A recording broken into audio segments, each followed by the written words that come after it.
Sam Witwicky leaves the Autobots behind for normal life, but when his mind is filled with cryptic symbols, the Decepticons target him and he is dragged back into the Transformers war. This is my review of Transformers: Revenge of the Fallen.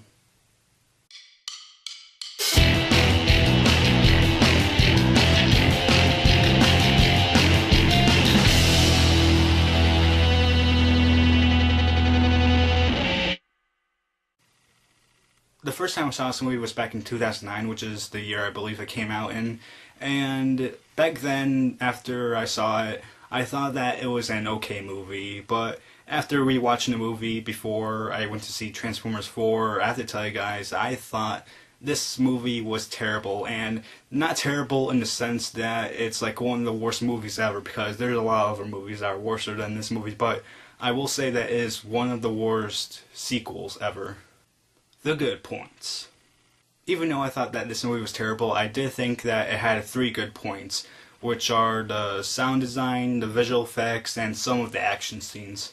The sound editors and the sound mixers did a good job of making the sound design of the Transformers still, and did a good job with the fighting scenes, the firefight scenes, and all the other destruction in this movie. As for the visual effects, I thought that the visual effects were done well because it added that little ounce of realism to the Transformers in the movie. And like I said, I thought that there were some action scenes throughout the movie that were done well. The bad points. There are 2 things that stand out the most in this movie that are terrible, and that would be the humor and the writing. Alright, let's start out with the humor first. Man, the humor in this movie was terrible. It was god-awful. Not only do you have your annoying humor with the annoying characters that made you just more annoyed about the movie, but you also had this racial humor in the movie, and sometimes racial humor for me can be done well, but man, the racial humor was not funny to me in this movie. I didn't find any humor quality in the racial humor. And I think the reason the humor did not work for me in this movie was because of the way the humor was directed, written, and edited. As for the writing, man, the writing was terrible in this movie. The character development, the scene development, the story, and the dialogue. There was just some stuff that didn't make sense to me, and there was just some stuff that I thought like, wow, that really needs to be worked on a lot.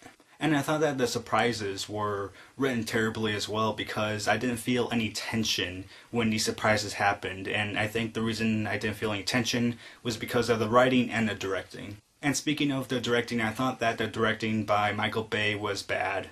In the last movie, I thought that he did a good job directing most of the action scenes and some other scenes as well in the movie, but in this movie, man, his directing was bad.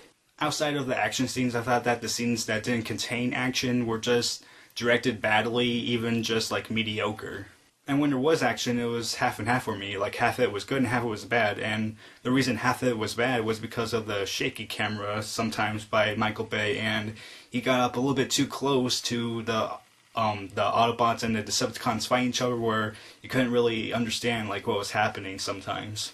And another thing that I didn't like about this movie was the fact that Michael Bay used shots that he already used in the first Transformers movie, or that he used earlier in this movie.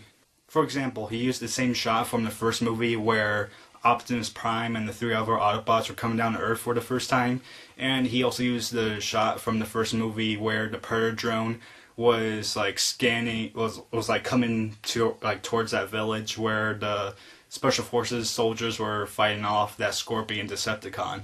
And in this movie, he used like this one shot where this Decepticon was like hacking into like a satellite or whatever, and it was like him just like calling the other Decepticons, and then later on in the movie, it was the same shot.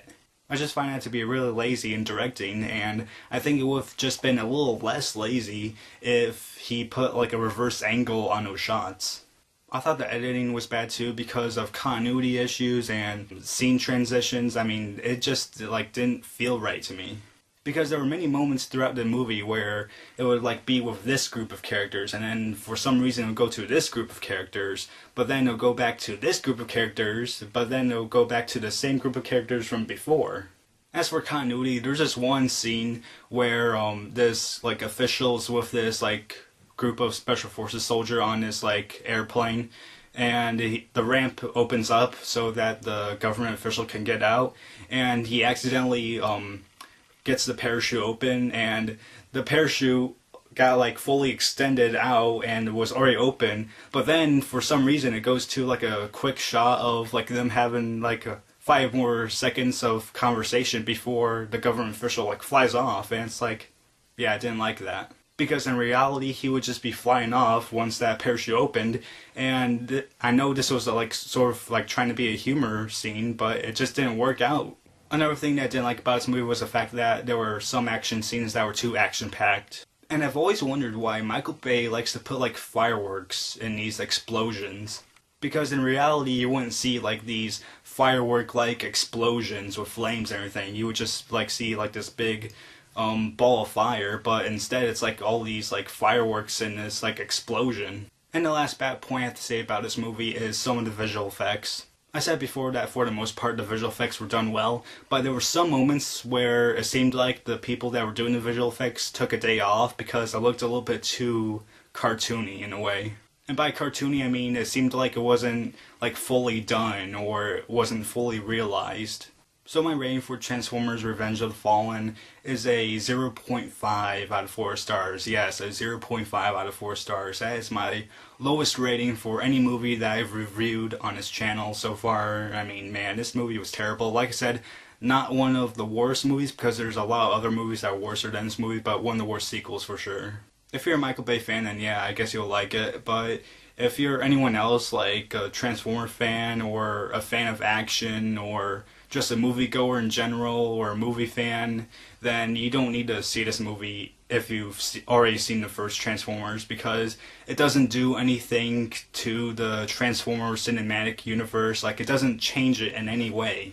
Alright, spoilers for Transformers Revenge of the Fallen. Yes, I'm doing spoilers for this terrible movie.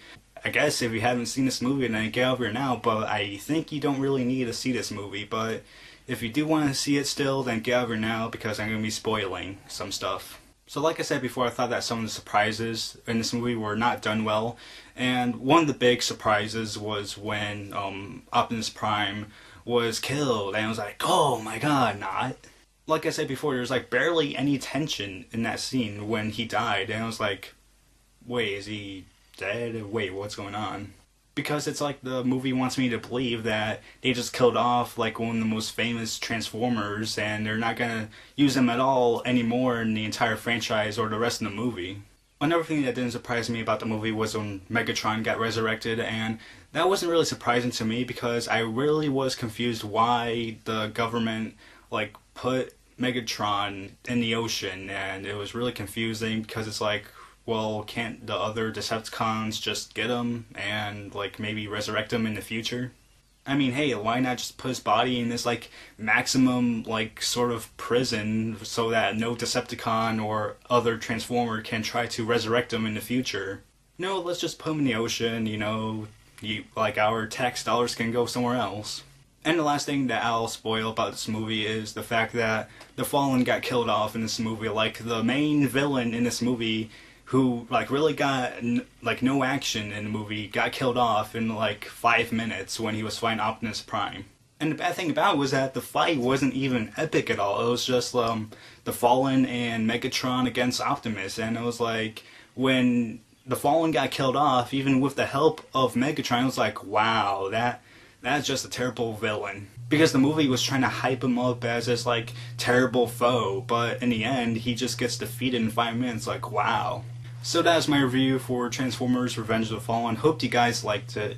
And other than that, that's it.